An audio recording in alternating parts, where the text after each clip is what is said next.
Sikh comrade विचारधारा वो आ जिहड़ी सारे संसार दे विच है ते जिहदी करके हर एक दूजा जिहड़ा दुखी बंदा वो कामरेडां नूं वधिया मनदा वा भी चलो मेरे काम हो। जिहड़ा पंजाब दा कामरेड आ इहनूं पता नहीं की मार पई हुई आ भी ये सिੱਖੀ नाल ते सिੱਖਾਂ नाल बहुत खेंदे आ और कामरेड विचारधारा दे विरोध विच जां ओहदियां ऊणताइयां जां औगणां नूं पछाणे बगैर साडे कौम दे जिहड़े साडे भरा सी वड्डे उन्हां बजुर्गां ने इस बूटे नूं इत्थे लाता ते एक टाइम तक्कर पंजाब दे विच सिख होना जां हिंदू मुसलमान जां कोई भी होना ते कामरेड होना कोई बड़ी औकड़ वाली गल नहीं सी लगदी हुंदी। कामरेड नूं सिੱਖੀ ਅਤੇ मनुखता दे उल्ट भुगतण वाला भारतीय हुकूमत का टाउट जिहड़ा हैगा वो बना के धर दिता पंजाब दे कामरेडां। 1978 तो चले संघर्ष दे विच तां कामरेड दी पछाण ही ये बन गई ना भी ये बंदे तां ओह ने जिन्हां ने पंजाब दे हक्कां लई पंथ दे हक्कां लई लड़न वालियां नाल दुश्मनी रखनी आ। जेल चिट्ठियां किताब दे विच भाई रणधीर सिंह नारंगवाल जिहड़े ने उन्हां ने आपदा सारा जीवन ब्यौरा सारा कुछ दस्सिआ। ਉਹਦੇ ਵਿੱਚ ਇਹ ਚੀਜ਼ ਦਰਜ ਵਾ ਕਿ ਜਦੋਂ ਲਾਹੌਰ ਜੇਲ੍ਹ ਵਿੱਚ ਫਾਂਸੀ ਹੋਣ ਤੋਂ ਪਹਿਲਾਂ ਇਹ ਭਗਤ ਸਿੰਘ ਹੋਣਾ ਦੀ ਭਾਈ ਰਣਧੀਰ ਸਿੰਘ ਨਾਰੰਗਵਾਲ ਹੋਣਾ ਨਾਲ ਮੁਲਾਕਾਤ ਹੋਈ ਹੈ। ਉੱਥੇ ਉਹਨੇ ਇਹ ਗੱਲਾਂ ਮੰਨੀਆਂ ਕਿ ਮੈਂ ਜਿਹੜਾ ਸੀਗਾ ਮੂੰਹ ਸਿਰ ਤਾਂ ਮਨਾ ਬੈਠਿਆ ਪਰ ਬਾਅਦ ਵਿੱਚ ਜਦੋਂ ਮੈਨੂੰ ਲੱਗਿਆ ਵੀ ਇਹ ਮਨਾਏ ਜਾਣ ਦਾ ਮੈਨੂੰ ਫਾਇਦਾ ਹੁਣ ਤੁਸੀਂ ਦੇਖ ਹੀ ਲਓ ਵੀ ਤੁਸੀਂ ਗਦਰ ਲਹਿਰ ਵਾਲਿਆਂ ਨੇ ਸਾਡੇ ਤੋਂ ਪਹਿਲਾਂ 20 ਸਾਲ ਪਹਿਲਾਂ ਕਿੱਡੀ ਵੱਡੀ ਘਾਲਣਾ ਘਾਲੀ पर तुहानू सारे भारत विचों ओह जिहा मान सत्कार नहीं मिलिया क्योंकि तुहाडे कोल सिੱਖੀ वाला हिसाब किताब ते असीं सिੱਖੀ ਸਰੂਪ त्याग दिता ते साडी बल्ले बल्ले आ। भाई साहब भाई रणधीर सिंह नारंगवाल जिहड़े आ साडे लई असीं ओहदा बहुत सिंह साहब कहने आ, असीं सत्कार करदे आ। भाई साहब कहने आ, सॉरी माफ करना, भाई साहब दा उहनां नूं असीं सत्कार नाल शब्द वरतदे आ। ਉਹਨਾਂ ਦੀ ਲਿਖਤ ਉੱਤੇ ਸਾਨੂੰ 100% ਯਕੀਨ ਆ ਤੇ ਕਾਮਰੇਡਾਂ ਦਾ ਯਕੀਨ ਕਰਨ ਵਾਲਾ ਬੰਦਾ ਤਾਂ ਆਪਦੇ ਆਪ ਨੂੰ ਸਮਝ ਲਵੇ ਵੀ ਉਹ ਕੀ ਹੁੰਦਾ।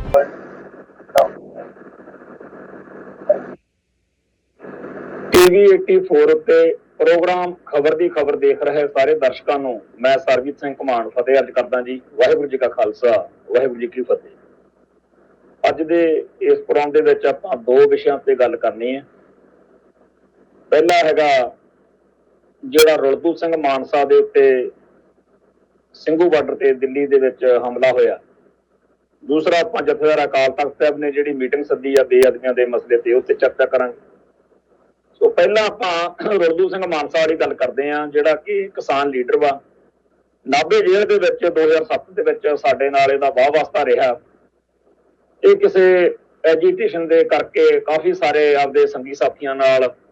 ਕਿਸੇ ਮਸਲੇ 'ਚ ਸਰਕਾਰ ਨੇ ਜੇਲ੍ਹ 'ਚ ਭੇਜਿਆ ਸੀਗਾ। ਨਾਭੇ ਜੇਲ੍ਹ ਦੇ ਵਿੱਚ 6 ਨੰਬਰ ਹਾਤਾ ਜਿੱਥੇ ਸਿੱਖ ਸੰਘਰਸ਼ ਨਾਲ ਸੰਬੰਧਿਤ ਸਿੰਘਾਂ ਨੂੰ ਨਜ਼ਰਬੰਦ ਰੱਖਿਆ ਜਾਂਦਾ। ਸਾਰਿਆਂ ਨੂੰ ਇਸ ਗੱਲ ਦਾ ਲੱਗਿਆ ਕਿ ਚਲੋ ਜੀ ਇਹ ਗਰੀਬਾਂ ਲਈ, ਦੁਖੀ ਲੋਕਾਂ ਲਈ, ਕਿਰਤੀ ਲੋਕਾਂ ਲਈ, ਮਜ਼ਦੂਰਾਂ ਲਈ, ਕਿਸਾਨਾਂ ਲਈ ਕੰਮ ਕਰਦੇ ਆ ਤੇ ਚਲੋ ਆਪਾਂ ਇਹਨਾਂ ਦੇ ਕੋਲ, ਕਿਉਂਕਿ ਜਦੋਂ ਵੀ ਕੋਈ ਐਜੀਟੇਸ਼ਨ ਦੇ ਵਿੱਚ ਇੱਕਦਮ ਬੰਦਾ ਜੇਲ੍ਹ 'ਚ ਆਉਂਦਾ ਜਾਂ ਆਮ ਬੰਦਾ ਵੀ ਕੋਈ ਜਾਵੇ ਤਾਂ ਉਹਦੇ ਕੋਲੇ ਸੁੱਖ ਸਾਧਨ ਨਹੀਂ ਹੁੰਦਾ। ਜੇਲ੍ਹ ਦੀਆਂ ਜਿਹੜੀਆਂ ਪਹਿਲੇ ਦਿਨ ਲੋੜਾਂ ਹੁੰਦੀਆਂ ਨੇ ਉਹਦੇ ਹਿਸਾਬ ਨਾਲ ਸਾਡੇ ਜੇਲ੍ਹ ਦੇ ਜਿਹੜੇ ਸਾਤੋਂ ਸੀਨੀਅਰ ਸਿੰਘ ਸੀ ਜਾਂ ਉੱਥੇ ਜਿਹੜੇ ਸਿੱਖ ਸੰਘਰਸ਼ ਨਾਲ ਸੰਬੰਧਿਤ ਸ਼ਖਸੀਅਤਾਂ ਸੀ ਉਹਨਾਂ ਨੇ ਆਪਦਾ ਫਰਜ਼ ਸਮਝਦਿਆਂ ਹੋਇਆਂ ਸਾਡੀ ਸਾਰਿਆਂ ਦੀ ਅਸੀਂ ਜ਼ਿੰਮੇਵਾਰੀ ਦੇ ਨਾਲ ਚੀਜ਼ਾਂ ਵਸਤਾਂ ਲੈ ਕੇ ਕੰਟੀਨ ਤੋਂ ਕੁਛ ਆਪਦੇ ਕੋਲੋਂ ਇਹਨਾਂ ਵੱਲ ਗਏ ਤਾਂ ਕਿ ਜਿਹੜੇ ਇਹਨਾਂ ਦੇ ਸੰਗੀ ਸਾਥੀ ਸਾਰੇ ਆਏ ਹੋਏ ਨੇ ਨਾਲ ਜੇਲ੍ਹ ਦੇ ਵਿੱਚ ਉਹਨਾਂ ਨੂੰ ਹਰ ਚੀਜ਼ ਮਿਲ ਸਕੇ। ਸਾਡੀ ਉਦੋਂ ਹਰ ਰੋਜ਼ ਹੀ ਤਕਰੀਬਨ 5-6 ਦਿਨ ਇਹ ਰਣਜੀਤ ਸਿੰਘ ਮਾਨਸਾ ਨਾਲ ਤੇ ਹੋਰ ਨਾਲ ਜਿਹੜੇ ਇਹਨਾਂ ਦੇ ਸੰਗੀ ਸਾਥੀ ਲੀਡਰ ਸੀਗੇ ਉਹਨਾਂ ਨਾਲ ਬਹਿ ਕੇ ਗੱਲਬਾਤ ਹੋਣ ਲੱਗ ਪਈ। ਥੋੜੇ ਦਿਨਾਂ ਬਾਅਦ ਹੀ ਸਾਡੇ ਹਾਤੇ ਦੇ ਵਿੱਚ ਬੈਠ ਕੇ ਜਿਹੜੇ ਸਾਡੇ ਸੀਨੀਅਰ ਸਿੰਘ ਸੀਗੇ ਉਹਨਾਂ ਨੇ ਕਿਹਾ ਕਿ ਤੁਸੀਂ ਉੱਥੇ ਜਾਂਦੇ ਆਉਂਦੇ ਹੋ, ਉਹਨਾਂ ਦੀ ਵਿਚਾਰਧਾਰਾ ਤੇ ਆਪਣੀ ਵਿਚਾਰਧਾਰਾ 'ਚ ਬੜਾ ਫਰਕ ਆ। ਬੇਸ਼ੱਕ ਦੀਨ ਦੁਖੀ ਲਈ, ਗਰੀਬ ਬੰਦੇ ਲਈ, ਮਜ਼ਲੂਮ ਬੰਦੇ ਲਈ ਲੜਨਾ ਤੇ ਲੜਨ ਵਾਲੇ ਆਪਾਂ ਨੂੰ ਚੰਗੇ ਲੱਗਦੇ ਆ ਪਰ ਉਹਨਾਂ 'ਚ ਤੇ ਆਪਣੇ 'ਚ ਫਰਕ ਆ ਵੀ ਇਹਦੇ ਨਾਲੋਂ ਕੱਲ੍ਹ ਨੂੰ ਆਪਣਾ ਕੋਈ ਫਰਕ ਪਵੇ ਆਪਸ ਵਿੱਚ ਹੀ, ਕਿਉਂਕਿ ਉਹਨਾਂ ਦੀਆਂ ਗੱਲਾਂ ਤੇ ਆਪਣੀਆਂ ਗੱਲਾਂ 'ਚ ਬੜਾ ਫਰਕ ਆ। ਆਪਾਂ ਹਰ ਗੱਲ ਧਰਮ ਦੇ ਨਜ਼ਰੀਏ ਅਨੁਸਾਰ ਤੋਲਣੀ ਬੋਲਣੀ ਹੁੰਦੀ ਆ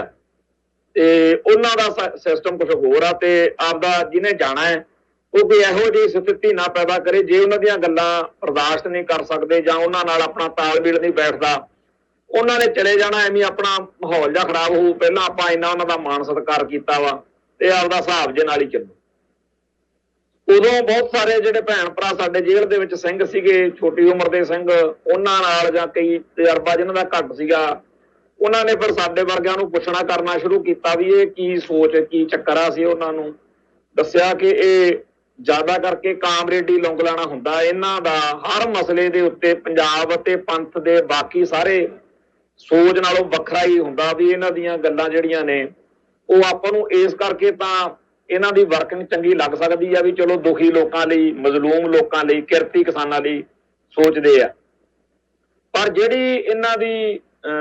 ਸੋਚ ਦੇ ਵਿੱਚ ਪ੍ਰੋਬਲਮ, ਆਪਣੇ ਨਾਲ ਸਮੱਸਿਆ ਜਿੱਥੇ ਬਣਦੀ ਆ, ਉਹ ਹੈਗਾ ਕਾਮਰੇਡੀਕਰਨ। ਇੱਕ ਕਾਮਰੇਡ ਵਿਚਾਰਧਾਰਾ ਉਹ ਆ ਜਿਹੜੀ ਸਾਰੇ ਸੰਸਾਰ ਦੇ ਵਿੱਚ ਹੈ ਤੇ ਜਿਹਦੀ ਕਰਕੇ ਹਰ ਇੱਕ ਦੂਜਾ ਜਿਹੜਾ ਦੁਖੀ ਬੰਦਾ ਉਹ ਕਾਮਰੇਡਾਂ ਨੂੰ ਵਧੀਆ ਮੰਨਦਾ ਵਾ ਵੀ ਚਲੋ ਮੇਰੇ ਕੰਮ ਆਉਂਦੇ। ਪਰ ਜਿਹੜਾ ਪੰਜਾਬ ਦਾ ਕਾਮਰੇਡ ਆ, ਇਹਨੂੰ ਪਤਾ ਨਹੀਂ ਕੀ ਮਾਰ ਪਈ ਹੋਈ ਆ ਵੀ ਇਹ ਸਿੱਖੀ ਨਾਲ ਤੇ ਸਿੱਖਾਂ ਨਾਲ ਬਹੁਤ ਖਹਿੰਦੇ ਆ। ਕਿਉਂਕਿ ਜਦੋਂ ਇਹ ਹਾਲਾਂਕਿ ਸ਼ੁਰੂ ਹੋਇਆ ਵਾ ਪਿਛਲੀ ਸਦੀ ਦੇ, ਜਦੋਂ 1900 ਤੋਂ ਲੈ ਕੇ 1950 ਦੇ ਵਿਚਾਲੇ ਦਾ ਜਿਹੜਾ ਕਾਮਰੇਡ ਲਹਿਰ ਦਾ ਦੌਰ ਆ, ਉਦੋਂ ਅੰਗਰੇਜ਼ੀ ਹਕੂਮਤ ਦੇ ਖਿਲਾਫ ਜਿਹੜੇ ਪੰਜਾਬ ਦੇ ਸਿੱਖ ਜੁਝਾਰੂ ਜਾਂ ਹੋਰ ਲੋਕ ਸੀ, ਉਹਨਾਂ ਸਾਰਿਆਂ ਦੇ ਮਨਾਂ ਅੰਦਰ ਅੰਗਰੇਜ਼ ਹਕੂਮਤ ਦੀ ਬਸਤੀਵਾਦੀ ਸੋਚ ਦੇ ਖਿਲਾਫ ਜਿਹੜੀ ਨਫ਼ਰਤ ਸੀ, ਗੁਲਾਮੀ ਦੇ ਖਿਲਾਫ ਜਿਹੜਾ ਉਹਨਾਂ ਦੇ ਮਨਾਂ ਅੰਦਰ ਰੋਹ ਸੀ, ਉਹਦੀ ਕਰਕੇ ਜਿਹੜੀ ਰਸ਼ੀਆ ਜਾਂ ਕਾਮਰੇਡ ਵਿਚਾਰਧਾਰਾ ਵਾਲੇ ਮੁਲਕ ਸੀਗੇ, ਉਹਨਾਂ ਨਾਲ ਇੱਕ ਸਹਿਚਾਰ ਜਿਹਾ, ਇੱਕ ਨੇੜਤਾ ਦਾ ਅਹਿਸਾਸ ਜਿਹੜਾ ਸੀਗਾ ਉਹ ਹੋਣਾ ਸੁਭਾਵਿਕ ਸੀਗਾ। ਸੋ ਪੰਜਾਬ ਦੇ ਪੁੱਤਾਂ ਨੇ ਕਾਮਰੇਡਾਂ ਦੇ ਮੁਲਕਾਂ ਤੋਂ ਜਾਂ ਕਾਮਰੇਡੀ ਸੋਚ ਵਾਲਿਆਂ ਤੋਂ ਜਿਹੜਾ ਸਾਥ ਸਹਿਯੋਗ ਲਿਆ, ਜਾਂ ਕੁਛ ਇਹੋ ਜਿਹੇ ਆਗੂ ਜਾਂ ਸੰਗਠਨ ਜਿਹੜੇ ਬਾਹਰਲੇ ਮੁਲਕਾਂ ਦੇ ਵਿੱਚ ਜਿੱਥੇ ਸਾਡਾ ਭਾਈਚਾਰਾ ਕਿਰਤ ਕਮਾਉਣ ਗਿਆ, ਗਦਰ ਲਹਿਰ ਦੀ ਮੈਂ ਗੱਲ ਕਰਦਾ, ਆਪਸ ਵਿੱਚ ਹੀ ਸੰਬੰਧ ਬਣੇ ਤੇ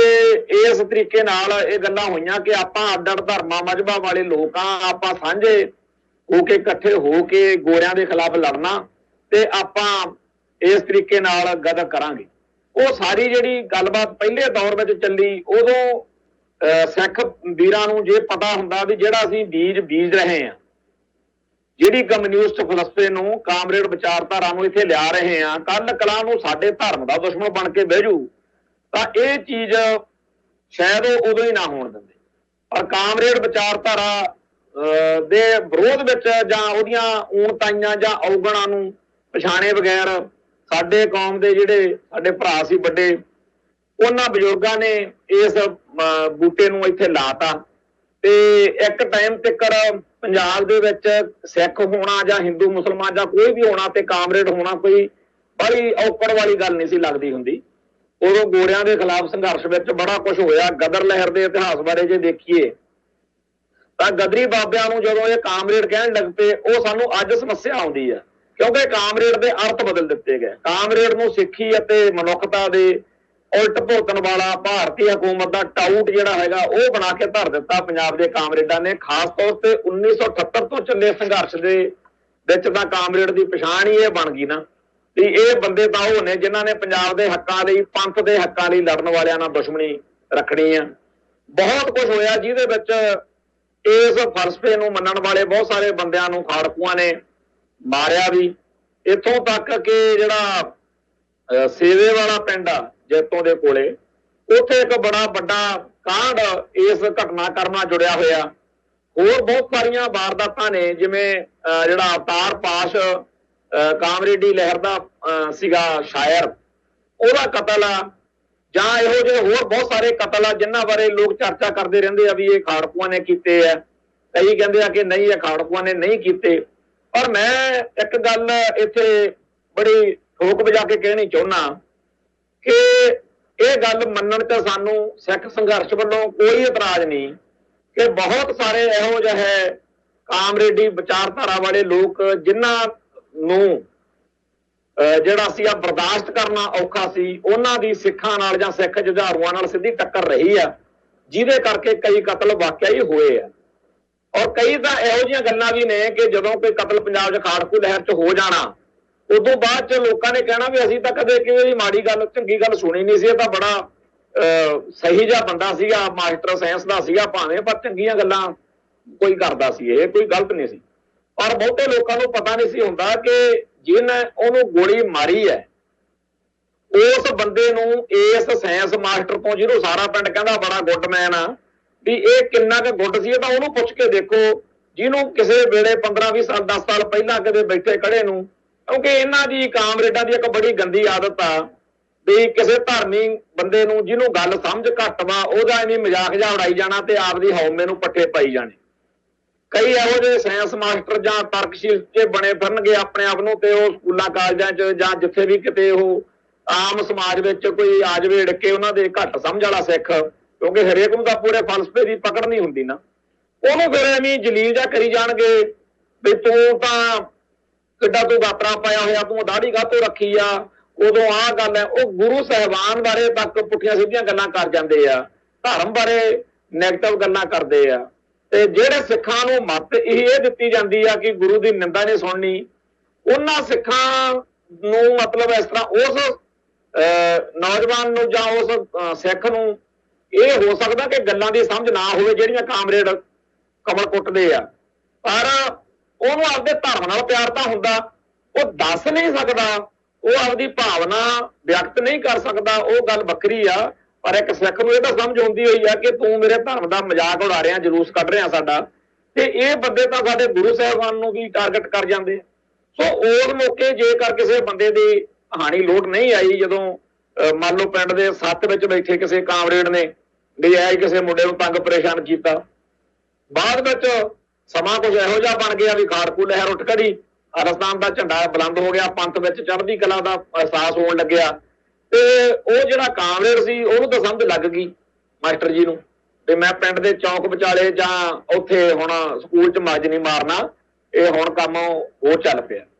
ਇਸ ਤਰੀਕੇ ਦੇ ਬੰਦੇ ਜਿਹੜੇ ਸੀ ਉਹ ਬੜੇ ਬੀਬੇ ਜਿਹੇ ਬਣ ਕੇ ਲੋਕਾਂ 'ਚ ਵੀ ਆ ਪਤਾ ਜੀ ਹੁਣ ਕਿਸੇ ਗੱਲ 'ਚ ਨਹੀਂ ਆਉਂਦੇ, ਪਰ ਜਿਹਦਾ ਦਿਲ ਦੁਖੀ ਕੀਤਾ ਸੀ ਉਹਨੂੰ ਕਿਵੇਂ ਭੁੱਲ ਜੇ। ਜਦੋਂ ਰਾਤ ਨੂੰ ਪਾਣੀ ਦੀ ਵਾਰੀ ਲਾਉਂਦੇ ਜੱਟ ਕੋਲੇ, ਉੱਥੇ ਖੇਤ ਮੁੰਡੇ ਕੋਲੇ ਨਿੰਗਦੇ ਕਰਦੇ ਝਾੜੂ ਸਿੰਘਾਂ ਨੇ ਆਉਣਾ ਜਾਣਾ ਵੀ ਚਲੋ ਮੋਟਰ ਤੇ ਪਾਣੀ ਲਾਉਂਦਾ, ਕੋਈ ਚਾਹ ਪਾਣੀ ਦਾ ਪੀਨੇ ਆ ਦੇ ਕੋਲੇ, ਉਹਨਾਂ ਨੇ ਕਹਿਣਾ ਵੀ ਆ ਜਾ ਮੈਨੂੰ ਵੀ ਦਿਓ ਕਦੇ ਸ਼ਸਤਰ, ਕੀ ਕਰਨੇ ਆ ਭਾਈ ਤੈਂ। ਮੈਂ ਜੀ ਇੱਥੇ ਸਾਡੇ ਇੱਕ ਬੜਾ ਭੈੜਾ ਜਿਹਾ ਬੰਦਾ, ਜਦੋਂ ਮੈਂ ਅੰਮ੍ਰਿਤਪਾਨ ਕੀਤਾ ਸੀ ਮੇਰੀ ਉਦੋਂ 10-12 ਸਾਲ ਉਮਰ ਹੋਣੀ, ਅੱਗੇ ਸਾਡੇ ਇਲਾਕੇ 'ਚ ਸੰਤ ਮਹਾਂਪੁਰਸ਼ਾਂ ਦੇ ਦੀਵਾਨ ਲੱਗੇ, ਮੈਂ ਅੰਮ੍ਰਿਤਪਾਨ ਕਰਕੇ ਜਦੋਂ ਆਇਆ ਮੈਨੂੰ ਬੜਾ ਚਾਅ, ਮੇਰੇ ਘਰਦਿਆਂ ਨੂੰ ਬੜਾ ਵਧੀਆ ਲੱਗੇ ਵੀ ਚਲੋ ਸਹੀ ਰਸਤੇ ਸਾਡਾ ਮੁੰਡਾ ਗਿਆ। ਤੇ ਮੈਂ ਉਦੋਂ ਕੁੜਤਾ ਪਜਾਮਾ ਘਰਦਿਆਂ ਨੇ ਚਾਚੇ ਨੇ ਸਵਾ ਕੇ ਦਿੱਤਾ ਬੜਾ ਸੋਹਣਾ, ਮੈਂ ਜੀ ਪੱਗ ਬੰਨਣੀ ਗੋਲ, ਬੜਾ ਆਪਦੇ ਆਪ ਨੂੰ, ਤੇ ਸਵੇਰੇ ਸ਼ਾਮ ਗੁਰਦੁਆਰਾ ਸਾਹਿਬ ਜਾ ਕੇ ਨਿਤਨੇਮ ਕਰਨਾ, ਤੇ ਸਾਰੇ ਪਿੰਡ ਨੇ ਬੜਾ ਭਲਾ ਕਹਿਣਾ ਵੀ ਲੈ ਵੀ ਆਹ ਮੁੰਡਾ ਬੜਾ ਵਧੀਆ ਉੱਠਿਆ ਪਿੰਡ 'ਚੋਂ, ਨੌਜਵਾਨਾਂ ਨੂੰ ਨਸ਼ੇ ਤੋਂ ਰਹਿਤ ਕਰੂਗਾ, ਨੌਜਵਾਨਾਂ ਨੂੰ, ਬੱਚਿਆਂ ਨੂੰ, ਹੋਰਾਂ ਨੂੰ ਪ੍ਰੇਰਨਾ ਮਿਲੂਗੀ। ਤੇ ਦੇਖਾ ਦੇਖੀ ਹੋਰ ਮੁੰਡੇ ਵੀ ਜਿਹੜੇ ਨੇ ਪਿੰਡ ਦੇ ਉਹ ਸਿੱਖੀ ਵੱਲ ਜੁੜਨਗੇ। ਏਦਾਂ ਦੀ ਸਥਿਤੀ ਜਦੋਂ ਬਣ ਰਹੀ ਸੀ ਤਾਂ ਇਹ ਜਿਹੜਾ ਸਾਇੰਸ ਮਾਸਟਰ ਆ ਸਾਡੇ ਪਿੰਡ ਵਾਲਾ, ਇਹਨੇ ਉੱਥੇ ਚੌਕ 'ਚ ਬੈਠੇ ਹੋਏ ਨੇ, ਨਿੰਗਦੇ ਕਰਦੇ ਨੇ ਮੈਨੂੰ ਬੁਲਾ ਕੇ, ਇਹਨੇ ਮੈਨੂੰ ਬੜਾ ਮਾੜਾ ਚੰਗਾ ਕਹਿਣਾ ਵੀ ਤੂੰ ਆਹ ਕੀ ਪਾ ਲਿਆ, ਤੂੰ ਇੰਜ ਕਾਹਤੋਂ ਕੀਤਾ, ਉਹ ਕੀਤਾ ਬੜਾ ਇਹਨੇ। ਮੈਂ ਹੁਣ ਇੱਕ ਤਾਂ ਇਹ ਮੈਨੂੰ ਪੜਾਉਂਦਾ ਸੀ ਉੱਥੇ ਸਕੂਲ, ਦੂਜਾ ਮੈਨੂੰ ਸਮਝ ਨਹੀਂ ਸੀ ਗੱਲਾਂ ਦੀ, ਮੈਂ ਇਹਦੇ ਜਵਾਬ ਕੀ ਦੇਣੇ, ਪਰ ਮੈਨੂੰ ਬੜਾ ਜਲੀਲ ਜਿਹਾ ਮਹਿਸੂਸ ਹੁੰਦਾ ਸੀ। ਤੇ ਇਹਨੂੰ ਕਈ ਵਾਰੀ ਸਾਡੇ ਘਰਾਂ 'ਚੋਂ ਬਜ਼ੁਰਗ ਸੀ, ਉਹਨੇ ਕਹਿਣਾ ਉਹ ਛੱਡ ਮਾਸਟਰ ਤੂੰ ਕੀ ਲੈਣਾ, ਨਿਆਣਾ ਹੈਗਾ ਵਾ, ਤੂੰ ਛੱਡ ਪਰਾਂ। ਤੇ ਉਹਨੇ ਸਕੂਲ ਵੀ ਜਦੋਂ ਮੈਂ ਕਦੇ ੜਕੇ ਆ ਜਾਣਾ ਉਹਦੇ ਤੇ, ਉਹਨੇ ਮੈਨੂੰ ਜਾਣ ਕੇ ਛੇੜਨਾ, ਉਹ ਗਿਆਨੀ ਇੱਧਰ ਆਉਰੇ। ਤੇ ਇਸ ਤਰੀਕੇ ਨਾਲ ਮੈਂ ਬੜਾ ਤੰਗ ਰਿਹਾ। ਤੇ ਮੈਨੂੰ ਹੁਣ ਲੱਗਦਾ ਵੀ ਜੇ ਸਿੱਖੀ ਦੀ ਚੜ੍ਹਦੀ ਕਲਾ ਦੇ ਇਸ ਦੌਰ ਵਿੱਚ ਵੀ ਮੈਂ ਉਹਨੂੰ ਨਾ ਦੱਸ ਸਕਿਆ ਕਿ ਸਿੱਖ ਕੀ ਹੁੰਦੇ ਆ, ਸਿੱਖੀ ਕੀ ਹੁੰਦੀ ਆ, ਤੂੰ ਸਾਨੂੰ ਕਿੰਨਾ ਜਲੀਲ ਕੀਤਾ। ਤੇ ਮੈਂ ਸਮਝਦਾ ਹੈਗਾ ਕਿ ਇਹ ਤਾਂ ਤੁਸੀਂ ਇੱਥੇ ਨਿੱਤ ਆਉਂਦੇ ਆ, ਚਾਹ ਪਾਣੀ ਪੀਣੋ, ਫਿਰ ਕੀ ਫਾਇਦਾ ਹੋਇਆ। ਉਹ ਕਹਿੰਦੇ ਕੋਈ ਗੱਲ ਨਹੀਂ, ਅਸੀਂ ਇਹ ਸਮਝਾ ਦਿਆਂਗੇ। ਫਿਰ ਅਖਬਾਰਾਂ 'ਚ ਰੰਡੀ ਰੋਣਾ ਪਿਆ ਰਹਿਣਾ, ਪਿੰਡ ਵਾਲਿਆਂ ਨੇ ਕਰਨਾ ਜੀ ਅਸੀਂ ਤਾਂ ਕਦੇ ਇਹਦੀ ਮਾੜੀ ਚੰਗੀ ਸੁਣੀ ਨਹੀਂ ਸੀ, ਇਹਨੂੰ ਪਤਾ ਨਹੀਂ ਖਾੜਕੂਆਂ ਨੇ ਕਿਉਂ ਏਦਾਂ ਕਰਤਾ ਜਾਂ ਉਹ ਕਾਹਤੋਂ ਕਰਤਾ। ਇਹ ਗੱਲ ਦੱਸਣ ਦਾ ਭਾਵ ਮੇਰਾ ਇਹ ਹੈ ਕਿ ਅੱਜ ਵੀ ਬੜੇ ਇਹੋ ਜਿਹੇ ਬੰਦੇ ਨੇ ਜਿਹੜੇ ਕਾਮਰੇਡੀ ਸੋਚ ਤਹਿਤ ਸਿੱਖ ਜਜ਼ਬਾਤਾਂ ਨੂੰ ਲਾਂਬੂ ਲਾਉਂਦੇ। ਹੁਣ ਕੱਲ ਗਲਾਂ ਨੂੰ ਕੋਈ ਮਾਹੌਲ ਹੋ ਜਾ ਬਣ ਜਾਵੇ ਤੇ ਜਿਨ੍ਹਾਂ ਨੇ ਅੱਜ ਹੈਂਕੜ ਵਿੱਚ, ਗਰੂਰ ਵਿੱਚ ਸਿੱਖ ਜਜ਼ਬਾਤਾਂ ਦੀ ਹੇਠੀ ਕਰਨਾ ਸ਼ੁਗਲ ਮੰਨਿਆ ਹੋਇਆ, ਤੇ ਕੱਲ ਨੂੰ ਕੋਈ ਉਹਨਾਂ ਦਾ ਕੀਰਤਨ ਸੋਹਣਾ ਪੜ ਜਾਵੇ ਤੇ ਫਿਰ ਚੀਕਾਂ ਜੀਆਂ ਪੈਣ, ਕੋਈ ਇਹ ਗੱਲ ਜਿਹੜੀ ਹੈਗੀ ਅੱਜ ਵਿਚਾਰਨੀ ਚਾਹੀਦੀ ਆ ਵੀ ਆਪਾਂ ਨੂੰ ਕਿਸੇ ਦੇ ਵਿਸ਼ਵਾਸ ਕਿਸੇ ਦੇ ਮਰਿਆਦਾ ਦੇ ਉੱਤੇ ਕਿੰਤੂ ਪਿੰਤੂ ਅਸੀਂ ਕਾਹਤੋਂ ਕਰਨਾ, ਹਟਦੇ ਹੈ ਨਹੀਂਗੇ। ਤੋ ਇਹ ਜਿਹੜੇ ਅੱਜ ਦਿਨ ਨੇ ਇਹ ਜੇਕਰ ਜਿਨ੍ਹਾਂ ਨੇ ਗਦਰ ਲਹਿਰ ਦੇ ਸ਼ੁਰੂਆਤ ਵੇਲੇ ਜਦੋਂ ਉਦੋਂ ਵੀ ਬਹੁਤ ਸਾਰੇ ਸਿੱਖਾਂ ਨੇ ਇਸ ਗੱਲ ਨੂੰ ਜਲਦੀ ਮਹਿਸੂਸ ਕਰ ਲਿਆ ਸੀ ਤੇ ਉਹ ਬੜੀਆਂ ਉਸ ਮੌਕੇ ਦੀਆਂ ਸਾਡੇ ਕੋਲ ਇਤਿਹਾਸਕ ਗਵਾਹੀਆਂ ਨੇ ਕਿ ਉਸ ਵੇਲੇ ਦੇ ਗੁਰਸਿੱਖ ਪਿਆਰੇ ਇਸ ਗੱਲ ਨੂੰ ਬੜਾ ਮਾੜਾ ਮੰਨਦੇ ਸੀ ਕਿ ਸਾਨੂੰ ਕੋਈ ਕਾਮਰੇਡ ਕਾਹਤੋਂ ਕਹਿੰਦਾ। ਸਾਡਾ ਫਲਸਫਾ ਤਾਂ ਕਲਗੀਧਰ ਸ਼ਹਿਨਸ਼ਾਹ ਵਾਲਾ ਫਲਸਫਾ ਆ, ਸਾਡਾ ਗੁਰੂ ਨਾਨਕ ਪਾਤਸ਼ਾਹ ਵਾਲਾ ਫਲਸਫਾ। ਅਸੀਂ ਸਿੱਖੀ ਨੂੰ ਪ੍ਰਣਾਏ ਹੋਏ ਲੋਕ ਆ। ਔਰ ਗਦਰ ਲਹਿਰ ਦਾ ਇਹਨਾਂ ਨੇ ਜਦੋਂ ਕਾਮਰੇਡੀਕਰਨ ਕਰਨਾ ਚਾਹਿਆ ਤੇ ਭਾਈ ਅਜਮੇਰ ਸਿੰਘ ਤੇ ਭਾਈ ਰਾਜਵਿੰਦਰ ਸਿੰਘ ਵਰਗਿਆਂ ਨੇ ਹੁਣ ਤਾਂ ਸਾਰੀ ਉਹਦੇ ਕਹਿਣਾ ਤੂੰ ਵਰਕੇ ਪੱਟਦੇ ਨਾ, ਇਹਨਾਂ ਦਾ ਕੰਮ ਹੀ ਨਿਬੜ ਗਿਆ ਜਦੋਂ ਸਾਫ਼ ਗੱਲ ਹੋ ਗਈ ਕਿ ਉਹ ਕੋਈ ਕਾਮਰੇਡ ਨਹੀਂ ਸੀਗੇ। ਗਦਰੀ ਬਾਬੇ ਜਿਹੜੇ ਸੀ ਉਹ ਗੁਰਸਿੱਖ ਪਿਆਰੇ ਸੀ ਜਿਨ੍ਹਾਂ ਨੇ ਧਰਮ ਲਈ ਧਰਮ ਨੂੰ ਤਰਜੀਹ ਦਿੱਤੀ। ਉਹਨਾਂ ਨੇ ਆਪਦੇ ਮਜ਼ਹਬ ਦੇ ਵਿੱਚ ਆਪਦੇ ਧਰਮ 'ਚ ਪਰਪੱਕ ਰਹਿਣ ਲਈ ਜੋ ਦਸ਼ੌਂਟੇ ਕੱਟੇ ਉਹ ਭਾਈ ਸਾਹਿਬ ਭਾਈ ਰਣਧੀਰ ਸਿੰਘ ਨਾਰੰਗਵਾਲ ਦੀ ਕਿਤਾਬ ਜਿਹੜੀ ਜੇਲ੍ਹ ਚਿੱਠੀਆਂ ਉਹਦੇ ਚੋਂ ਪੜ੍ਹੇ ਜਾ ਸਕਦੇ। ਪਰ ਕਾਮਰੇਡਾਂ ਦੀ ਬੜੀ ਆਦਤ ਆ ਵੀ ਇਹ ਹਰ ਇੱਕ ਬੰਦੇ ਤੇ ਆਪਦੀ ਮੋਹਰ ਲਾ ਦਿੰਦੇ ਤੇ ਇੱਥੋਂ ਤੱਕ ਕਿ ਜਿਹੜਾ ਸਰਦਾਰ ਭਗਤ ਸਿੰਘ ਆ ਉਹਦਾ ਇੱਕ ਕਿਤਾਬਚਾ ਜਿਹਾ ਚੱਕੀ ਫਿਰਦੇ ਆ ਵੀ ਮੈਂ ਨਾਸਤਕ ਕਿਉਂ ਹਾਂ। ਉਹਦੇ ਬਾਰੇ ਬੜੀ ਚਰਚਾ ਸੁਣਦੇ ਆ ਕਿ ਸਰਦਾਰ ਭਗਤ ਸਿੰਘ ਜਿਹੜਾ ਸੀ ਉਹਨੇ ਨਹੀਂ, ਇਹ ਤਾਂ ਉਦੋਂ ਬਾਅਦ ਵਿੱਚ ਉਹਦੇ ਨਾਂ ਦੇ ਉੱਤੇ ਇਹਨਾਂ ਨੇ ਕਿਤਾਬਚਾ ਬਣਾ ਕੇ ਵੰਡਿਆ। ਭਗਤ ਸਿੰਘ ਜਿਹੜਾ ਸੀ ਉਹ ਇਸ ਚੀਜ਼ ਨਾਲ ਸਹਿਮਤ ਨਹੀਂ ਸੀ। ਦੂਜੀ ਗੱਲ, ਜੇਲ੍ਹ ਚਿੱਠੀਆਂ ਕਿਤਾਬ ਦੇ ਵਿੱਚ ਭਾਈ ਰਣਧੀਰ ਸਿੰਘ ਨਾਰੰਗਵਾਲ ਜਿਹੜੇ ਨੇ ਉਹਨਾਂ ਨੇ ਆਪਦਾ ਸਾਰਾ ਜੀਵਨ ਬਿਉਰਾ ਸਾਰਾ ਕੁਝ ਦੱਸਿਆ। ਉਹਦੇ ਵਿੱਚ ਇਹ ਚੀਜ਼ ਦਰਜ ਵਾ ਕਿ ਜਦੋਂ ਲਾਹੌਰ ਜੇਲ੍ਹ ਵਿੱਚ ਫਾਂਸੀ ਹੋਣ ਤੋਂ ਪਹਿਲਾਂ ਇਹ ਭਗਤ ਸਿੰਘ ਹੋਣਾ ਦੀ ਭਾਈ ਰਣਧੀਰ ਸਿੰਘ ਨਾਰੰਗਵਾਲ ਹੋਣਾ ਨਾਲ ਮੁਲਾਕਾਤ ਹੋਈ ਹੈ। ਉੱਥੇ ਉਹਨੇ ਇਹ ਗੱਲਾਂ ਮੰਨੀਆਂ ਕਿ ਮੈਂ ਜਿਹੜਾ ਸੀਗਾ ਮੂੰਹ ਸਿਰ ਤਾਂ ਮਨਾ ਬੈਠਿਆ, ਪਰ ਬਾਅਦ ਵਿੱਚ ਜਦੋਂ ਮੈਨੂੰ ਲੱਗਿਆ ਬਈ ਇਹ ਮਨਾਏ ਜਾਣ ਦਾ ਮੈਨੂੰ ਫਾਇਦਾ ਹੋ, ਤੁਸੀਂ ਦੇਖ ਹੀ ਲਓ ਵੀ ਤੁਸੀਂ ਗਦਰ ਲਹਿਰ ਵਾਲਿਆਂ ਨੇ ਸਾਡੇ ਤੋਂ ਪਹਿਲਾਂ 20 ਸਾਲ ਪਹਿਲਾਂ ਕਿੱਡੀ ਵੱਡੀ ਘਾਲਣਾ ਘਾਲੀ,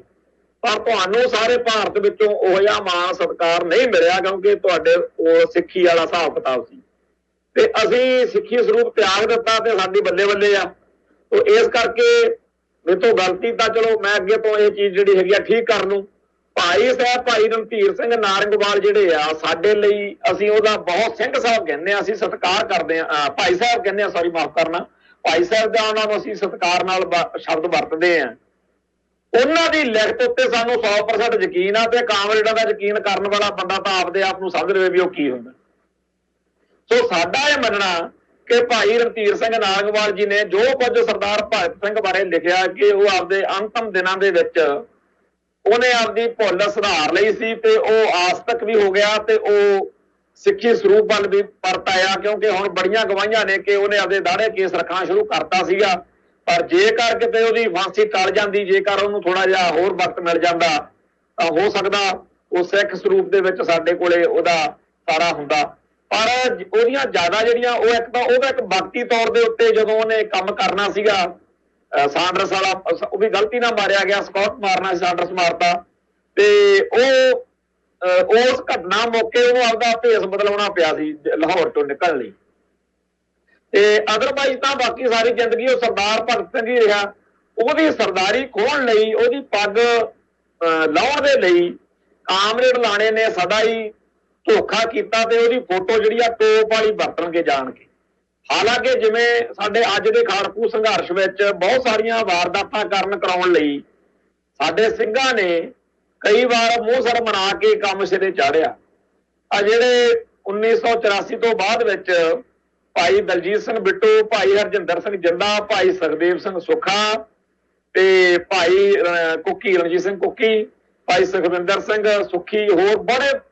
ਇਹ ਸਾਰੇ ਜੁਝਾਰੂ ਸਿੰਘ ਬੜੇ ਹੀ ਨੇ ਜਿਨ੍ਹਾਂ ਨੇ ਕਿਸੇ ਐਕਸ਼ਨ ਨੂੰ ਨੇਪਰੇ ਚਾੜਨ ਲਈ ਆਪਦਾ ਸਰੂਪ ਜਿਹੜਾ ਸੀ ਬਦਲ ਲਿਆ। ਪਰ ਅਸੀਂ ਜਾਣਦੇ ਹਾਂ ਕਿ ਸਾਡੇ ਲਈ ਉਹ ਫੋਟੋ ਜ਼ਿਆਦਾ ਕੰਮ ਦੀ ਨਹੀਂ ਹੈਗੀ ਜਿਹਦੇ ਵਿੱਚ ਉਹ ਘੋਣ ਮੋਣ ਹੋਏ ਖੜੇ ਨੇ। ਪਰ ਅਸੀਂ ਜ਼ਿਆਦਾ ਜਦੋਂ ਜਿੰਦੇ ਸੁੱਖੇ ਦੀ ਜਾਂ ਕਿਸੇ ਵੀ ਜੁਝਾਰੂ ਦੀ ਫੋਟੋ ਵਰਤਦੇ ਹਾਂ ਅਸੀਂ ਉਹਦੀ ਸਿੱਖੀ ਸਰੂਪ ਵਾਲੀ ਵਰਤਦੇ ਤੇ ਇਵੇਂ ਹੀ ਸਾਨੂੰ ਇਹ ਹਰ ਵੇਲੇ ਖਿਆਲ ਰਹਿੰਦਾ ਕਿ ਸਰਦਾਰ ਭਗਤ ਸਿੰਘ ਦੀ ਸਰਦਾਰੀ ਬਰਕਰਾਰ ਰਵੇ। ਉਹਦੇ ਸਿਰ ਤੇ ਦਸਤਾਰ ਰਵੇ ਤੇ ਕਾਮਰੇਡਾਂ ਦਾ ਪੂਰਾ ਜ਼ੋਰ ਲਾਇਆ ਵੀ ਇਹਨਾਂ ਦੀ ਅਸੀਂ ਪੱਗ ਲਾਉਣੀ ਆ, ਸਰਦਾਰੀ ਖੋਣੀ ਆ। ਇਹ ਤਾਂ ਸਰਦਾਰ ਕਰਤਾਰ ਸਿੰਘ ਸਰਾਭੇ ਦੀ ਵੀ ਸਰਦਾਰੀ ਖੋਣ ਨੂੰ ਉਹਦੀ ਜਾਣ ਕੇ ਹਰ ਵੇਲੇ ਬੜੀ ਫੋਟੋ ਆ ਘੋਣ ਮੋਣ ਜੀ ਲਾਉਣਗੇ। ਇਹ ਨਹੀਂ ਅਸੀਂ ਕਹਿੰਦੇ ਕਿ ਉਹਨਾਂ ਨੇ ਕਦੇ ਇਹ ਸਰੂਪ ਬਣਾਇਆ ਹੀ ਨਹੀਂ, ਪਰ ਜਾਣ ਬੁੱਝ ਕੇ ਉਸ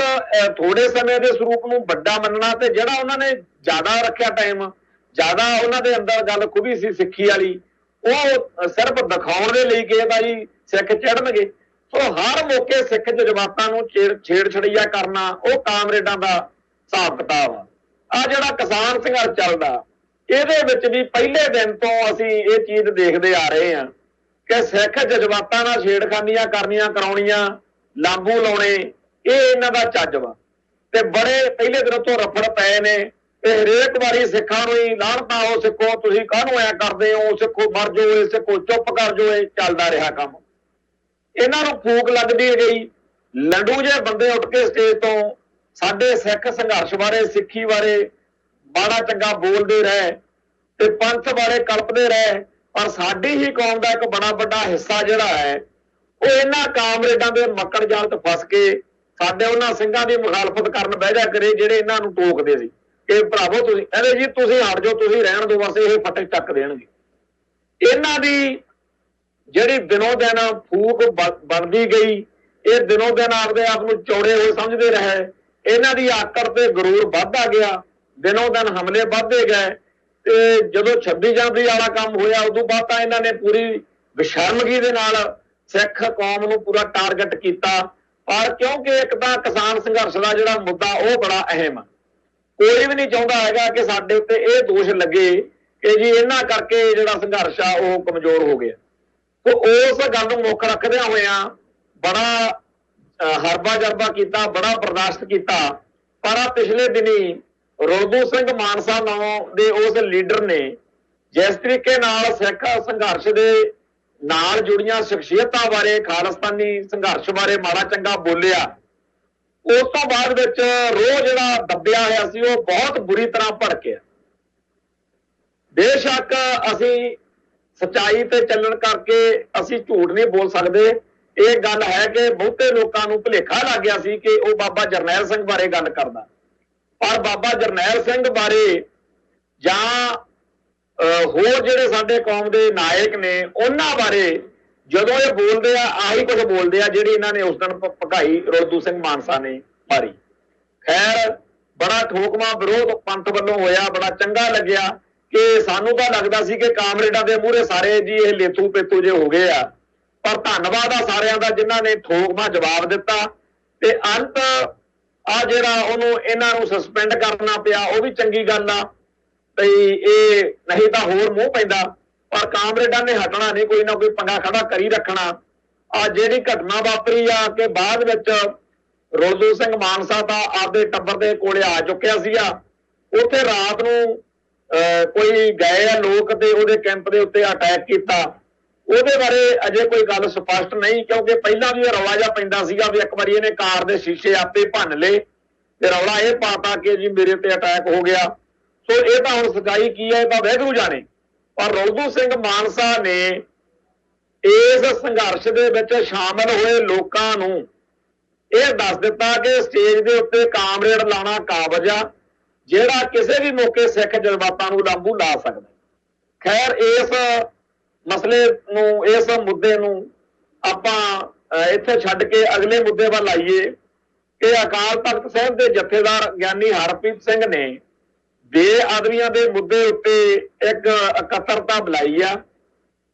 ਜਿਹਦੇ ਵਿੱਚ ਜਿੰਨੀਆਂ ਵੀ ਸ਼ਖਸੀਅਤਾਂ ਹਾਜ਼ਰ ਹੋਈਆਂ ਨੇ ਉਹਨਾਂ ਚੋਂ ਕੋਈ ਬਿਰਲਾ ਹੀ ਆ ਜਿਹਨੇ ਬਰਗਾੜੀ ਵਾਲੇ ਮਸਲੇ ਮੌਕੇ ਕੋਈ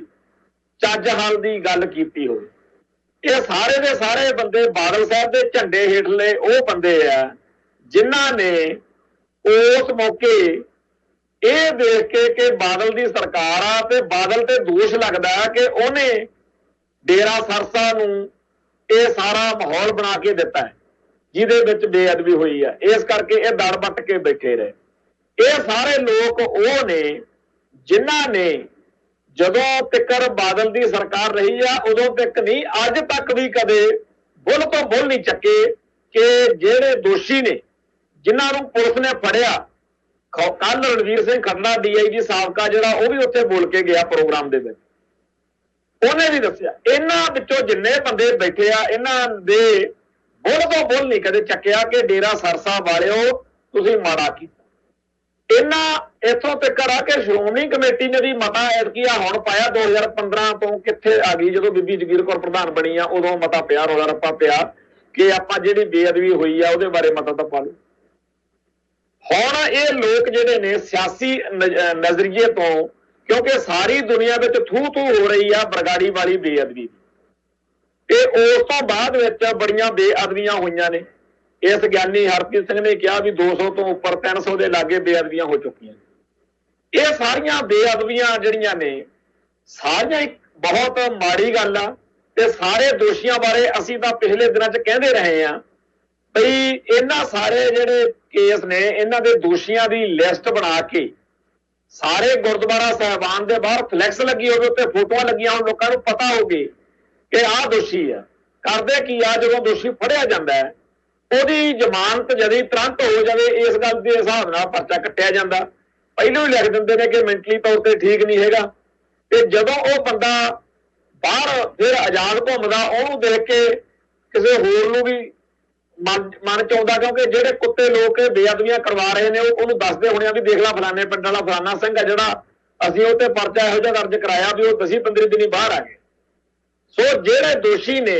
ਉਹਨਾਂ ਬਾਰੇ ਜਦੋਂ ਪਤਾ ਹੋਊਗਾ ਵੀ ਆਹ ਜ਼ਮਾਨਤ ਤੇ ਆ ਚੁੱਕਿਆ, ਆਹ ਜੇਲ੍ਹ 'ਚ ਆ, ਇਹਨੂੰ ਸਜ਼ਾ ਹੋ ਗਈ, ਇਹਦਾ ਕੇਸ ਕਿੱਥੇ ਆ,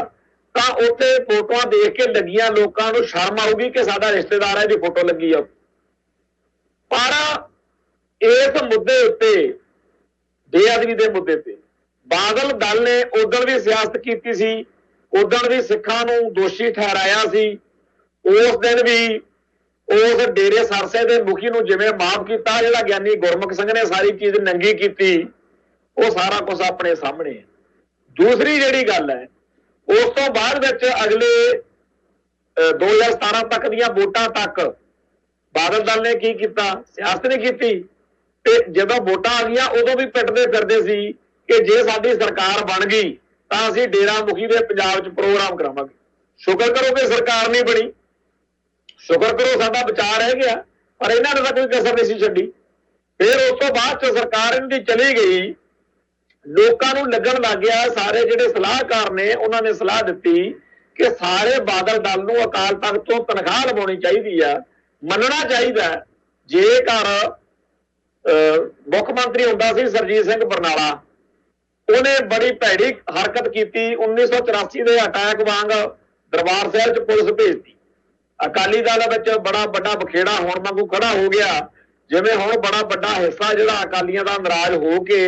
ਢੀਂਡਸੇ ਹੋਣੀ, ਬ੍ਰਹਮਪੁਰੇ ਹੋਣੀ, ਇਹ ਸਾਰੇ ਜਾਣੇ ਪਾਸੇ ਹੋ ਗਏ, ਤਲਵੰਡੀ ਹੋਣੀ, ਸੇਖਵੇਂ ਹੋਣੀ, ਤੇ ਉਵੇਂ ਹੀ ਉਦੋਂ ਹੋ ਗਿਆ। ਅਖੀਰ ਜਦੋਂ ਗੱਲ ਕਾਫੀ ਹੱਦੋਂ ਲੰਘ ਗਈ ਤਾਂ ਮੁੱਖ ਮੰਤਰੀ ਸਰਜੀਤ ਸਿੰਘ ਬਰਨਾਲੇ ਨੇ ਅਕਾਲ ਤਖਤ ਨੂੰ ਸਮਰਪਿਤ ਹੋਣ ਦੀ ਗੱਲ ਕਹਿ ਕੇ ਇੱਥੇ ਜਦੋਂ ਪੇਸ਼ ਹੋਇਆ ਤਾਂ ਉਹਨੂੰ ਜਦੋਂ ਤਨਖਾਹ ਲਾਈ ਗਈ, ਅੱਜ ਵੀ ਉਹ ਫੋਟੋ ਦੇਖ ਕੇ ਬੜਾ ਲੋਕ ਕਹਿੰਦੇ ਆ ਕਿ ਅੱਛਾ ਆਹ ਵੀ ਗੱਲ ਹੋਈ, ਇਤਿਹਾਸਕ ਗੱਲ ਹੋ ਗਈ। ਇਹ ਤਾਂ ਕਹਿੰਦੇ ਉਦੋਂ ਪ੍ਰੋਫੈਸਰ ਦਰਸ਼ਨ ਸਿੰਘ ਜਥੇਦਾਰ ਸੀ ਅਕਾਲ ਤਖਤ ਦਾ, ਤਾਂ ਉਦੋਂ ਉਹਨੂੰ ਥੰਮਲੇ ਨਾਲ ਬੰਨ੍ਹ ਕੇ ਮੁੱਖ ਮੰਤਰੀ ਸਰਜੀਤ ਸਿੰਘ ਬਰਨਾਲੇ ਨੂੰ, ਉਹਨੂੰ ਜਦੋਂ ਉਹ ਫੋਟੋ ਸਾਰੇ ਗਈ ਤੇ ਉਹ ਸਾਰੀ ਦੁਨੀਆ ਨੂੰ ਅਕਾਲ ਤਖਤ ਸਾਹਿਬ ਦੀ ਸੁਪਰਮੇਸੀ, ਜਿਹਦੇ ਨਾਲ ਜਿਹੜਾ ਗੁੱਸਾ ਸੀ, ਬੜਾ ਭਾਰੀ ਗੁੱਸਾ ਸੀ ਬਰਨਾਲੇ ਉੱਤੇ, ਔਰ ਸਾਫ਼ ਦਿਖਦਾ ਸੀ ਕਿ ਖਾੜਕੂ ਉਹਦਾ ਕੰਘਾ ਕਰ ਦੇਣਗੇ ਕਿਉਂਕਿ ਉਹਨੇ ਇੰਦਰਾ ਗਾਂਧੀ ਵਾਲੀ ਕਰਤੂਤ ਹੀ ਕੀਤੀ, ਪਰ ਉਹਨੂੰ ਅਕਾਲ ਤਖਤ ਸਾਹਿਬ ਤੋਂ ਆਪਦੇ ਆਪ ਨੂੰ ਬਖਸ਼ਵਾ ਲਿਆ। ਇਵੇਂ ਹੀ ਹੁਣ ਜਿਹੜਾ ਸੀ, ਲੋਕ ਕਹਿੰਦੇ ਕਿ ਜਿਹੜਾ ਇਹ ਹੈਗਾ ਸੁਖਬੀਰ ਸਿੰਘ ਬਾਦਲ ਤੇ ਉਹਦੀ ਸਾਰੀ ਜੁੰਡਲੀ, ਇਹਨਾਂ ਨੂੰ ਬਾਦਲ ਸੈਨਾ ਨੂੰ ਚਾਹੀਦਾ ਕਿ ਅਕਾਲ ਤਖਤ ਸਾਹਿਬ ਤੇ ਭੁੱਲ ਬਖਸ਼ਾਉਣ, ਤੇ ਤਾਂ ਕਿ ਸਾਰਾ ਜਿਹੜਾ ਸਿੱਖਾਂ ਦਾ ਰੋਹ ਆ ਉਹਨੂੰ, ਪਰ ਇਹਨਾਂ ਪੂਰੀ ਸਿੱਖ ਕੌਮ ਦੇ ਰੋਹ ਨੂੰ ਜ਼ੀਰੋ ਸਮਝਿਆ, ਟਿੱਚ ਸਮਝਿਆ। ਕਹਿੰਦੇ ਅਸੀਂ ਆਪਦੇ ਤੌਰ ਤੇ ਜੋੜੇ ਸਾਫ਼ ਕਰ ਲਾਂਗੇ, ਭਾਂਡੇ ਮਾਂਜ ਲਾਂਗੇ, ਪਰ ਅਸੀਂ ਅਕਾਲ ਤਖਤ ਸਾਹਿਬ ਤੇ ਪੇਸ਼ ਨਹੀਂ। ਅਸੀਂ ਹੁਣ ਭਾਈ ਅਕਾਲ ਤਖਤ ਸਾਹਿਬ ਤੇ ਕਿਹੜੇ ਲੀਡਰ ਨੇ ਜਿਨ੍ਹਾਂ ਨੇ ਗਲਤੀਆਂ ਨਾ ਕੀਤੀਆਂ ਹੁਣ ਤੇ ਪੇਸ਼ ਨਾ, ਇਹਨੂੰ ਸੁਖਬੀਰ ਸਿੰਘ ਬਾਦਲ ਤੇ ਇਹਦੀ ਜੁਗਲੀ ਕੋਈ ਖਾਸ ਆ, ਪਰ ਇਹਨਾਂ ਦੇ ਟੱਬਰ ਨੇ ਹਮੇਸ਼ਾ ਹੀ ਸਿੱਖ ਜਜ਼ਬਾਤਾਂ ਦਾ ਘਾਣ ਕੀਤਾ। तो अज उस टब्बर नूं पंथ दे सिर ते दोबारा बिठाउण दे लई ਗਿਆਨੀ हरप्रीत सिंह दे राहीं आ गेम खेडी जा रही है कि ਜਿਹੜੇ ਜਿਹੜੇ ਗੁਰਸਿੱਖਾਂ ने सिख जथेबंदियां ने 2015 ਤੋਂ ਲੈ ਕੇ ਹੁਣ ਤੱਕ ਬੇਅਦਬੀ ਦੇ ਮੁੱਦੇ ਉੱਤੇ ਜ਼ਿੰਮੇਵਾਰੀ ਨਿਭਾਈ ਆ, ਫਰਜ਼ ਨਿਭਾਇਆ, ਉਹਦੀ ਥਾਂ ਦੇ ਉੱਤੇ ਆ ਜਿਹੜੇ ਬੰਦੇ ਉਹਨਾਂ ਦਿਨਾਂ ਦੇ ਵਿੱਚ ਕਦੇ ਭਾਰੇ ਨਹੀਂ ਥਿਆਏ, ਜਿਨ੍ਹਾਂ ਨੂੰ ਲੋਕ ਉਦੋਂ ਡਾਂਗਾ ਚੱਕ ਕੇ ਕੁੱਟਣ ਫਿਰਦੇ ਸੀਗੇ ਥਾਂ ਥਾਂ ਦੇ ਉੱਤੇ, ਵੀ ਤੁਸੀਂ ਵੱਡੇ ਅਕਾਲੀ ਲੀਡਰ ਬਣੇ ਫਿਰਦੇ ਹੋ, ਤੁਹਾਨੂੰ ਸ਼ਰਮ ਨਹੀਂ ਆਉਂਦੀ ਹੈਗੀ? ਤੁਹਾਡੇ ਰਾਜ ਦੇ ਵਿੱਚ ਹੁੰਦਾ ਤੁਹਾਨੂੰ ਤਾਕਤ ਇਸ ਕੰਮ ਲਈ ਦਿੱਤੀ ਆ ਕਿ ਡੇਰਾ ਸਰਸੇ ਵਾਲੇ ਸਾਡੇ ਇਸ਼ਟ ਦੀਆਂ ਬੇਅਦਬੀਆਂ ਕਰਦੇ ਫਿਰਨ। ਇਹ ਲੋਕ ਅੱਜ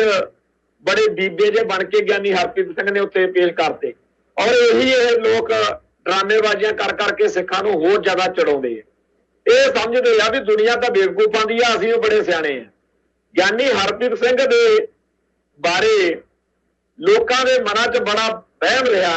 ਅਸੀਂ ਵੀ ਸਿਫਤ ਕਰਦੇ ਰਹੇ ਆ ਵੀ ਕਦੇ ਕਦੇ ਖਾਲਿਸਤਾਨ ਦੀ ਗੱਲ ਵੀ ਕਰ ਜਾਂਦੇ ਆ, ਕਦੇ ਕਦੇ ਅਸੀਂ ਤਾਂ ਖੁਦ ਚਾਹੁੰਦੇ ਸੀਗੇ ਕਿ ਇਹ ਸਾਂਝੇ ਮਾਂਝੇ ਪੰਥ ਦੇ ਜਥੇਦਾਰ ਬਣ, ਪਰ ਗਿਆਨੀ ਹਰਪ੍ਰੀਤ ਸਿੰਘ ਨੇ ਮਿਥ ਲਿਆ ਕਿ ਮੈਂ ਤਾਂ ਬਾਦਲ ਦਲ ਦਾ ਜਥੇਦਾਰ ਬਣਨਾ। ਕਦੇ ਕਦੇ ਤਾਂ ਇਹੋ ਜਿਹੀਆਂ ਹਰਕਤਾਂ, ਇਹੋ ਜਿਹੇ ਬਿਆਨ, ਜਿਵੇਂ ਬਾਦਲ ਸਾਹਿਬ ਦੇ ਪੀਓ ਰੱਖੇ ਹੁੰਦੇ ਆ ਬਾਦਲ ਦਲ ਦੇ, ਬਈ ਜੀ ਬਾਕੀ ਦਾ ਸਾਰੇ ਕਾਂਗਰਸ ਦੇ ਏਜੰਟ ਨੇ ਸਿੱਖ, ਆ ਇਕੱਲਾ ਬਾਦਲ ਦਲ ਪੰਥ ਹੈਗਾ।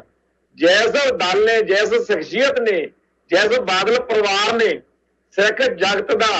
ਹਰ ਪੱਖੋਂ ਨੁਕਸਾਨ ਕੀਤਾ, ਜਿਹਦੇ ਬਾਰੇ ਇਤਿਹਾਸ ਵਿੱਚ ਦਰਜ ਹੋ ਰਿਹਾ ਹੈ ਕਿ ਉਹਨਾਂ ਨੁਕਸਾਨ ਸਿੱਖੀ ਦਾ ਤੇ ਸਿੱਖਾਂ ਦਾ ਸਾਰੇ 5 ਸਦੀਆਂ ਦੇ ਦੁਸ਼ਮਣਾਂ ਨੇ ਨਹੀਂ ਕੀਤਾ ਜਿੰਨਾ ਕੱਲਾ ਇਹ ਸ਼ਖਸ ਨੇ ਕਰ ਦਿੱਤਾ। ਹਰ ਉਹ ਪੰਥ ਦਾ ਦੁਸ਼ਮਣ ਜਿਹੜਾ ਸਿੱਖੀ ਨਾਲ ਦੁਸ਼ਮਣੀ ਕਮਾਉਂਦਾ ਸੀ, ਉਹਨੂੰ ਸਾਥ, ਸਮਰਪਣ, ਉਹਨੂੰ ਸਭ ਕੁਝ ਦੇਣ ਵਾਲੇ ਇਸ ਬਾਦਲ ਪਰਿਵਾਰ ਨੂੰ ਅੱਜ ਸਾਡੇ ਸਿਰ ਤੇ ਬਿਠਾਉਣ ਦੇ ਲਈ ਜਦੋਂ ਗਿਆਨੀ ਹਰਪ੍ਰੀਤ ਸਿੰਘ ਚਾਲਾਂ ਜਿਹੀਆਂ ਚੱਲਦੇ ਆ, ਉਦੋਂ ਸ਼ਰਮ ਆਉਂਦੀ ਆ ਕਿ ਤੁਸੀਂ ਅਕਾਲ ਤਖਤ ਸਾਹਿਬ ਦੇ ਜਥੇਦਾਰ ਹੋ, ਤੁਸੀਂ ਇਹ ਜਿਹੜੀਆਂ ਗੱਲਾਂ ਕਰ ਰਹੇ ਹੋ, ਤੁਹਾਨੂੰ ਤੁਹਾਡਾ ਖਿਆਲ ਆ ਕਿਸੇ ਨੂੰ ਸਮਝ ਨਹੀਂ ਪੈਣੀ। ਪਰ ਵਕਤ ਜਿਹੜਾ ਹੈਗਾ ਉਹਨੇ ਲੰਘ ਜਾਣਾ। ਪਰਖ ਸਾਡੀ ਹੋਣੀ ਆ ਕਿ ਅਸੀਂ ਕਿਸ ਪਾਸੇ ਖੜੇ ਸੀ। ਧਰਮ ਦੇ ਉੱਤੇ, ਕੌਮ ਦੇ ਉੱਤੇ, ਪੰਥ ਦੇ ਉੱਤੇ ਸੰਕਟ ਆਉਂਦੇ ਰਹੇ ਅਤੇ ਆਉਂਦੇ ਰਹਿਣਗੇ, ਪਰ ਕੋਈ ਕੱਲਾ ਸਿੱਖ ਵੀ ਜੇਕਰ ਧਰਮ ਵਾਲੇ ਪਾਸੇ ਖੜਾ ਰਹੂਗਾ ਤਾਂ ਇਤਿਹਾਸ ਵਿੱਚ ਉਹਦਾ ਨਾਮ ਦਰਜ ਹੋ ਜਾਊਗਾ। ਤੇ ਜੇਕਰ ਕੋਈ ਭੀੜ ਦੇਖ ਕੇ, ਕੋਈ ਅਹੁਦੇ ਦੇਖ ਕੇ, ਕੋਈ ਫਲਾਨਾ ਮੁੱਖ ਮੰਤਰੀ, ਫਲਾਨਾ ਇਹ ਉਹ ਪ੍ਰਧਾਨ ਇਹ ਦੇਖ ਕੇ ਗਲਤ ਪਾਸੇ ਝੁਕੂਗਾ, ਉਹ ਵੀ ਦਰਜ ਹੋ ਜਾਣਾ। ਸੋ ਆਪਾਂ ਨੌ ਆਪਦਾ ਕਿਹੜੇ ਪਾਸੇ ਦਰਜ ਕਰਾਉਣਾ, ਇਹ ਹਰੇਕ ਸਿੱਖ ਦਾ ਆਪਦਾ ਫੈਸਲਾ ਹੋਣਾ ਚਾਹੀਦਾ। ਅਸੀਂ ਤਾਂ ਸਮੁੱਚੀ ਸਿੱਖ ਸੰਗਤ ਨੂੰ ਇਹੀ ਬੇਨਤੀ ਕਰਾਂਗੇ ਕਿ ਅੱਜ ਦਾ ਪੜ੍ਹੇ ਲਿਖਿਆਂ ਦਾ ਜ਼ਮਾਨਾ ਕਿਸੇ ਵੇਲੇ ਹੁੰਦਾ ਸੀ, ਅਨਪੜ੍ਹ ਸੀਗੇ ਸਾਡੇ ਬਜ਼ੁਰਗ, ਉਦੋਂ ਤਾਂ ਉਹਨਾਂ ਨੇ ਸਿੱਖੀ ਨਿਭਾ ਕੇ ਦਿਖਾਤੀ। ਅੱਜ ਪੜ੍ਹਿਆ ਲਿਖਿਆ ਨੂੰ ਆਪਾਂ ਨੂੰ ਕੀ ਹੋਇਆ, ਆਪਾਂ ਨੂੰ ਦਿਖਦਾ ਨਹੀਂ ਹੈਗਾ ਕਿ ਕਿਵੇਂ ਕੌਣ ਪੰਥ ਦਾ ਨੁਕਸਾਨ ਕਰਦਾ ਹੈ, ਕਿਵੇਂ ਕੌਣ ਕੌਮ ਦੀਆਂ ਬੇੜੀਆਂ 'ਚ ਬੱਟੇ ਪਾਉਂਦਾ ਤੇ ਕੌਣ ਬੀਬਾ ਜਿਹਾ ਬਣ ਕੇ ਉਹਦੇ ਉੱਤੇ ਮੋਹਰ ਲਾਉਂਦਾ। ਸੋ ਉਸ ਅਕਾਲ ਪੁਰਖ ਵਾਹਿਗੁਰੂ ਦੇ ਚਰਨਾਂ 'ਚ ਅਰਦਾਸ ਬੇਨਤੀ ਕਰਦੇ ਆ ਕਿ ਪੰਥ ਦੀ ਚੜ੍ਹਦੀ ਕਲਾ ਹੋਵੇ, ਸੱਚੇ ਪਾਤਸ਼ਾਹ ਸਾਨੂੰ ਸਮੱਤ ਬਖਸ਼ਣ, ਸਹੀ ਦਿਸ਼ਾ 'ਚ ਚੱਲਣ ਦੀ ਸਮਰੱਥਾ ਬਖਸ਼ਣ। ਸੋ ਅੱਜ ਦੇ ਲਈ ਇੱਥੇ ਹੀ ਸਮਾਪਤੀ ਕਰਦੇ ਆ। ਬੋਲਦਿਆਂ ਕੋਲੋਂ ਕੋਈ ਸ਼ਬਦ ਉੱਚਾ ਨੀਵਾਂ ਬੋਲਿਆ ਗਿਆ ਹੋਵੇ, ਸੰਗਤ ਬਖਸ਼ਣਯੋਗ ਹੈ। ਫਤਿਹ ਅੱਜ ਕਰਦੇ ਆ ਜੀ। ਨਾਨਕ ਨਾਮ ਚੜ੍ਹਦੀ ਕਲਾ, ਤੇਰੇ ਭਾਣੇ ਸਰਬੱਤ ਦਾ ਭਲਾ। ਵਾਹਿਗੁਰੂ ਜੀ ਕਾ ਖਾਲਸਾ, ਵਾਹਿਗੁਰੂ ਜੀ ਕੀ ਫਤਿਹ।